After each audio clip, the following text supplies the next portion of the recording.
তো আজকে আপনাদের সাথে শেয়ার করব এই যে চাল কুমড়া দেখতেই পাচ্ছেন। চাল কুমড়া মুসাবির আম্মু কেটে রেখেছে, যে ইলিশ মাছ দিয়ে চাল কুমড়া রান্না করা হবে। Hello everyone, welcome back to my channel. তো আপনারা কেমন আছেন? আমরা আলহামদুলিল্লাহ ভালো আছি। তো আজকে নিয়ে আসলাম আপনাদের জন্য প্রতিদিনের মতো ব্লগ। তো এই সকাল সকাল উঠে আমার পোষা পাখিদের খাবার দেব। তো এই যে দেখেন, ওরা চুপচাপ বসে আছে। ওই যে আমাদের লাভবার্ড আছে, তো বসে আছে। ওটার ভিতরে আছে আমাদের হিরেমন। ও একা হয়ে গেছে, কারণ ওর সাথে একটা জোর ছিল, ওটাকে আমি ছেড়ে দিয়েছি।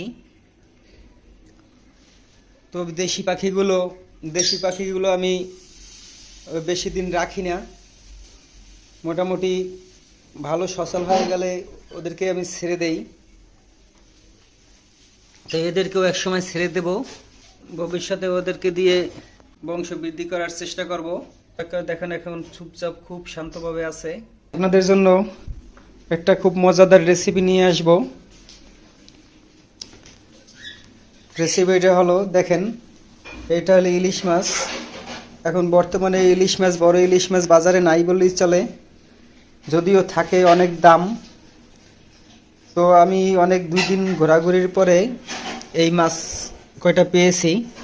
এমনিতে সচরাচর প্রতিদিনই মাছ পাই, কিন্তু ওগুলো সাগরের চট্টগ্রামের মাছ, ওগুলো খাওয়ার মতো না, ওগুলো তেমন স্বাদ না। তো 2 দিন বাজারে যাওয়ার পরে এই যে পদ্মার ইলিশ পেয়েছি, তো 5টা নিয়ে নিয়েছি, কিন্তু প্রচণ্ড দাম। দামাদামি করে 1000 টাকা কেজি এগুলো এনেছি, এটা আধা কেজিরও কম। এই যে দেখতেই পাচ্ছেন। তো আজকে আপনাদের সাথে শেয়ার করব এই যে চাল কুমড়া দেখতেই পাচ্ছেন। চাল কুমড়া মুসাবির আম্মু কেটে রেখেছে। এই চাল কুমড়া দিয়ে, এই যে ইলিশ মাছ দিয়ে চাল কুমড়া রান্না করা হবে। তো এটা ঝোল তরকারি রান্না করা হবে। এটা কতটা সুস্বাদু, রান্না করে খেলে বুঝতে পারবেন। তো এটা বড় বড় পিস করা হয়েছে, দেখেন।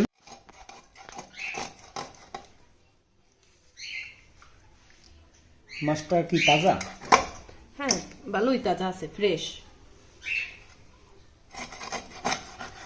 এটা কিন্তু একবারে পদ্মার ইলিশ। মাছটা ছোট হইলেও ভালো। এই যে দেখেন, এটা আজকে ওই যে চাল কুমড়া দেখিয়েছি না, ওটা দিয়ে রান্না করা হবে। তো এটার রেসিপিটা আপনাদের সামনে ধরবো।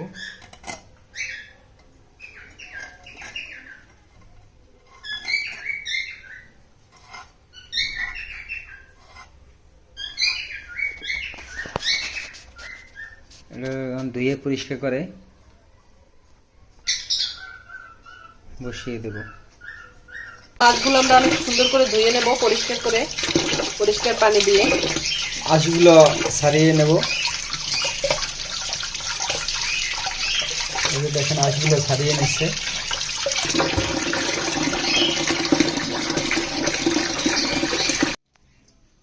প্রথমে দিয়ে দেব তেল। তেলের ভিতরে একটু লবণ দিয়ে দিলাম। তো আপনারা জানেন, এতে লবণটা দেওয়ার কারণে তেলটা ছিটবে না। এটা কি? পেঁয়াজ বাটা।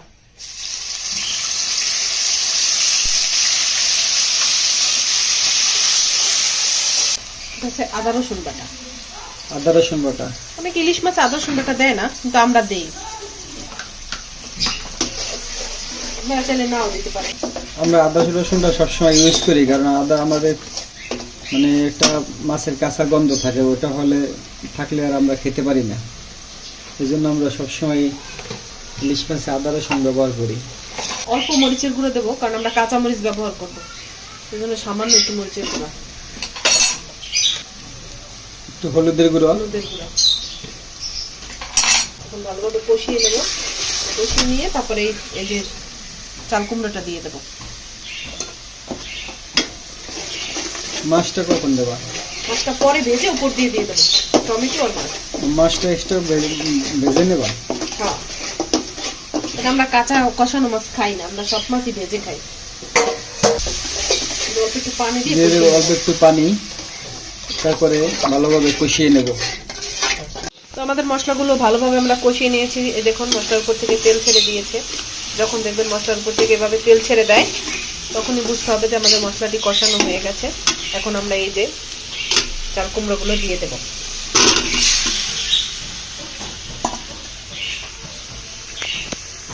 দিয়ে একটু ভালোভাবে নেড়ে চেড়ে ঢাকনা দিয়ে ঢেকে দেবো। এটা কষাতে থাকুক, তারপরে আপনাদের সাথে শেয়ার করব। তো এটা মোটামুটি সিদ্ধ হয়ে গেছে। এখন এটার সাথে অ্যাড করব কাঁচামরিচ আর কাঁচামরিচ, টমেটো কাঁচামরিচটা তরকারিটাকে সুস্বাদু করে। লবণ। এই মাছটা এখন আমরা তেলে ভেজে নেব। তো একটু লবণ দিয়ে দিচ্ছি। এটা মশলা মাখাইতে হবে। একটু মরিচের গুঁড়া অল্প অল্প দিয়ে দেব, বেশি দিলে পোড়া লেগে যাবে।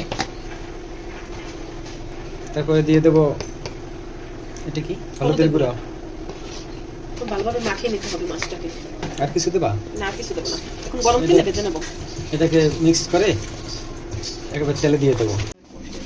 এবার একটু দিয়ে দেবো একটু তেল, মাছটাকে ভেজে নেব। একটু বেশি পরিমাণে তেল দেব। এই তোমার বেশি না, মাছ তুলো না, একটু তেল বেশি। অপেক্ষা করবেন, তেলটা একটু ভালোভাবে গরম হয়ে গেলে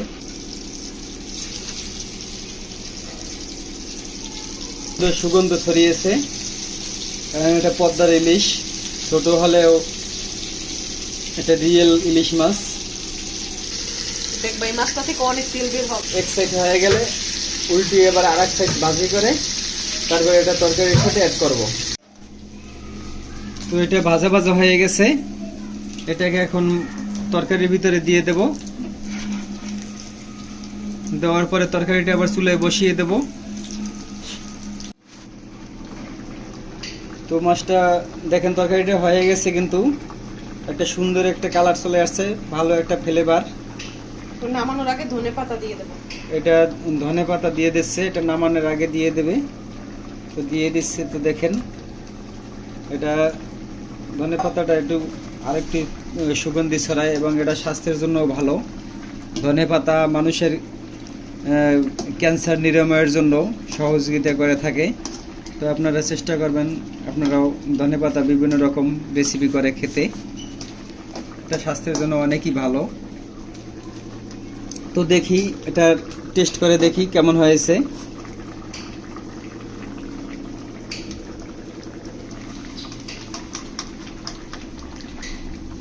দেখবো এখন এটা ট্রাই করব, স্বাদটা দেখব। বিসমিল্লাহ।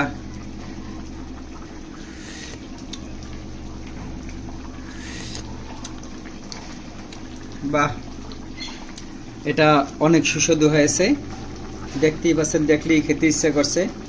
আপনারাও এটা রেসিপি করে খেয়ে দেখতে পারেন। এই যে দেখেন চাল কুমড়োটা সেভাবে বড় বড়ই আছে। এই অনেক সুস্বাদু হয়েছে। তো বন্ধুরা, আজকের মতো এখানেই বিদায় নেব, ভিডিওটা আর বড় করব না। তো সবাই সুস্থ থাকেন, ভালো থাকেন।